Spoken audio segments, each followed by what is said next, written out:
Hi, I'm Scott Flickinger, driver of the Vegas Fuel Energy Drink 15 late model, and you're watching Pit Pass.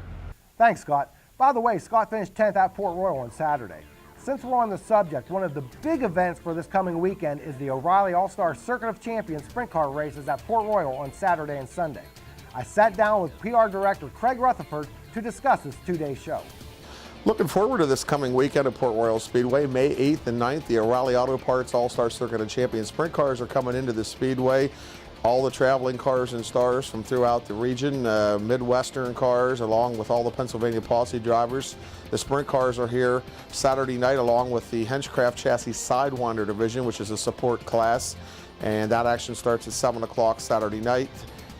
Gates will open at 5. Sunday afternoon, the Bob Weckert Memorial All-Star Sprint Car Race will be run. That's a daylight show.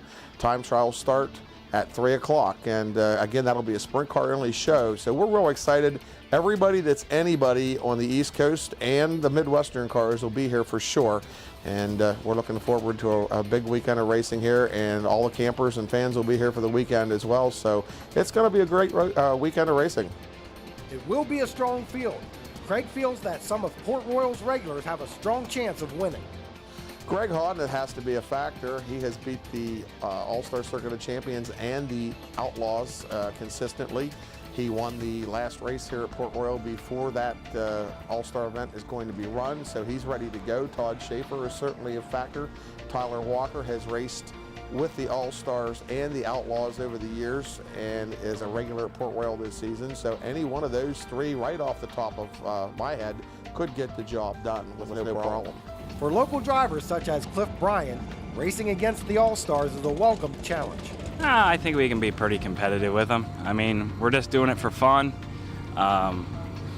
We're definitely not a big dollar guy, but we do have fun doing it, and it makes you feel good when you can run with them guys and beat them.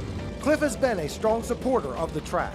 I like it here at Port Royal. They did a good job this winter, redoing some work on the track, and I like the new track, and it's fast. I will be there to cover Sunday's events. Usually I will bring you highlights from that weekend's racing action. However, I'd like to go back a couple of weeks to Motordrome Speedway and a special night for some racers. As a fan, it was fun to witness. Now, for racers, there are those moments which stand out in their careers. That first car, those first laps on the track, and especially that first win. On the pavement at Motordrome, it was a night of first-timers. The night started with the first of two 25-lap super late model features. Steve Black in the number 1 nearly pulled off his first win in a late model. On lap 16, Neil Brown ended those hopes with this pass for the lead. Black held on for second, his best career finish. After Lonnie Hoffman won the modified feature, Scott Aiello picked up victory number 1 in the street stocks. Then it was on to the Charger race where Kristen Ettling, a winner on dirt tracks, found victory lane on asphalt. It was very exciting. I finally found my line on asphalt. You know, there last year everyone told me to stay down low, and the couple races at the end of the year, I decided to move my line up, and I finally found my line. So I think I found the right spot on the track. So hopefully it'll be a good year this year. With her win at Motordrome, does Kristen prefer asphalt racing now?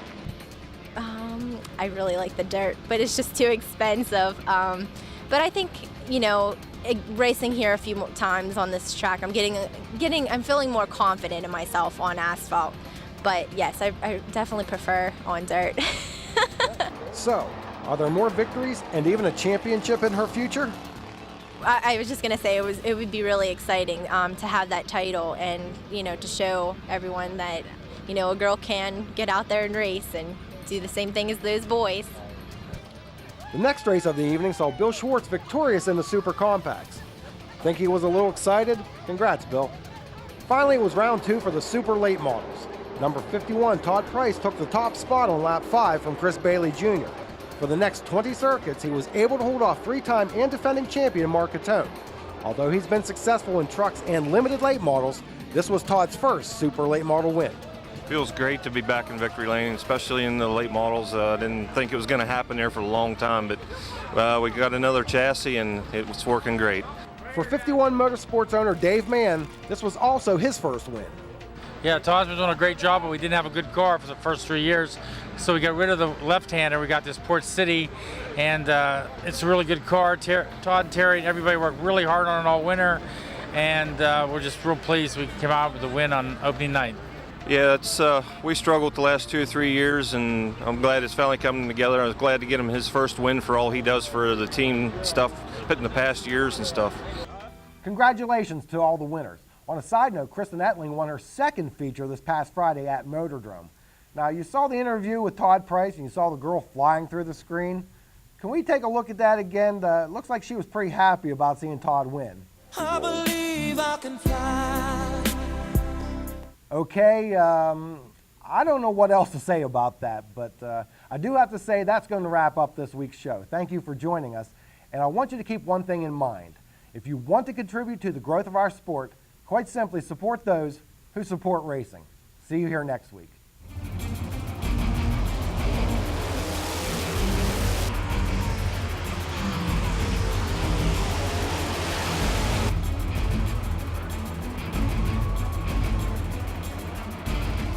Pit Pass has been brought to you by Jake's Karts and by Buttonwood Campground.